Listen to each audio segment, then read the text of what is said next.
Welcome back to Closing Bell, everybody. We're on track now for a record close for the S&P 500. Our next guest says the summer rally still has room to run. Joining me now, Carson Group's Ryan Detrick. You are particularly optimistic right now about the summer rally. Can you talk about a little bit about what is going to fuel that even higher?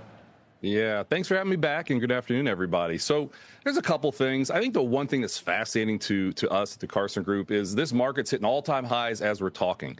There's not a lot of optimism. I know some of the meme stocks are starting to do some things there, but when we look at just investor sentiment polls, there's like 39% bulls, 39% bears, right? You look at big money. Last couple of weeks, they've decreased their bullishness, and the big one is hedge funds, which have missed majority of this rally, have the largest short position on the S&P 500 since early April. All right, that's a lot of fuel, in our opinion, to keep this rally going on good news, whether it be earnings or maybe inflation continues to improve or the economy avoids a recession, whatever it is. Those lowered expectations to us. We said it'd be a summer rally. It wasn't popular. It's happening. We think it's not over yet.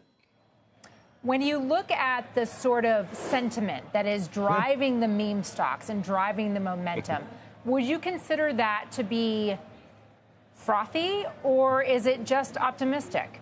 Yeah, I think more optimistic. I mean, listen, you talk to 10 people, get 10 answers on this one, and it's just started to flare up again. We all think back to GameStop, of course, in 21, and that was near a potential peak. But again, when we see what hedge funds are doing, large institutions, I mean, they've missed this rally. They have to get back in. And what's like one of the best sectors this year? Industrials. Industrials are like doubling the return of the S&P 500. It's not like that's a group everybody's jumping up and excited about. With financials and technology, with the right groups, the I guess we'll call it the offensive things leading, that's what matters to us. Yes, you know, you've got the optimism with the excitement, I guess we'll say, with the meme stocks, but big picture, there's just a lot of money that'll still push this higher, in our opinion. We are about 8 points higher than we were yesterday on the S&P 500. So if we stay where we're trading, it'll set another record day. Are you seeing signs that are particularly bullish on the S&P? Yeah, the first one, I mean, listen, today's barely up, right? It feels like we haven't had a big day in a while. We haven't had a 1% down day in S&P since before Flag Day, okay? That was in the middle of June. What's the old saying? Don't short a dull market, right? This is pretty dull. Now, one that's fascinating, the S&P 500 has been above its 20-day moving average for almost 3 months now. That's the longest streak since 1998. We went back 50 years. When you go about 3 months above that short-term trend line like we are right now, and then you start the clock, what happens next? 1 year later, up between 19 and 26%.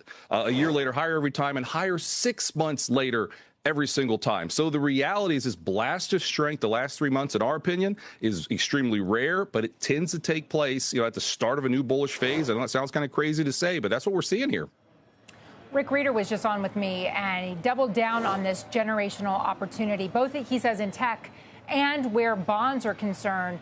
Give me your view on what are traditionally seen as hedges right now and how those fit into your thesis. Absolutely. So we've been underweight bonds for a while.